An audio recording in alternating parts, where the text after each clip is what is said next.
আসসালামু আলাইকুম গাইস। আজকে আমি রান্না করেছি কচুর গাঠি দিয়ে পাঙ্গাস মাছ। তা ভাবলাম রান্নাটা তোমাদের সাথে শেয়ার করি, তো আমার সাথেই থেকো। এই তো আমি কড়াইতে বসিয়ে দিয়েছি পেঁয়াজ, কাঁচামরিচ আর তেল। এখন দিয়ে দেবো হলুদ পাখি, মরিচ পাখি, লবণ আর ধনিয়া গুঁড়া।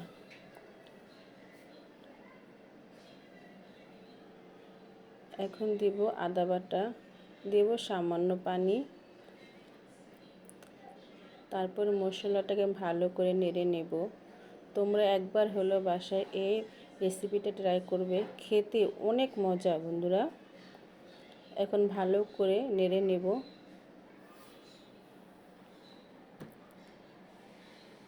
দেব ধোয়া কচুর গাঠি, তারপরে ভালো করে নেড়ে নেব।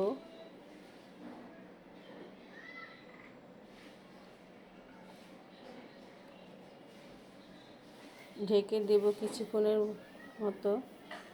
এই যে আমার কচুর গাঠি কষানো হয়ে গেছে।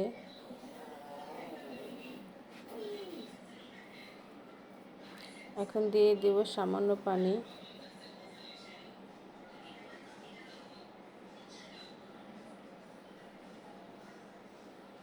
এই যে আমার পানিটা ফুটে গেছে। এখন দিয়ে দেব ভেজে রাখা পাঙ্গাস মাছ। পাঙ্গাস মাছ আমার বাচ্চারা খুবই পছন্দ করে।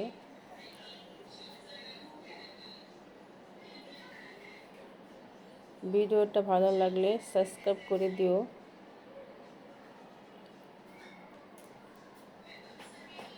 হয়ে গেছে আমার তরকারি, দিয়ে দেব জিরা ফাঁকি।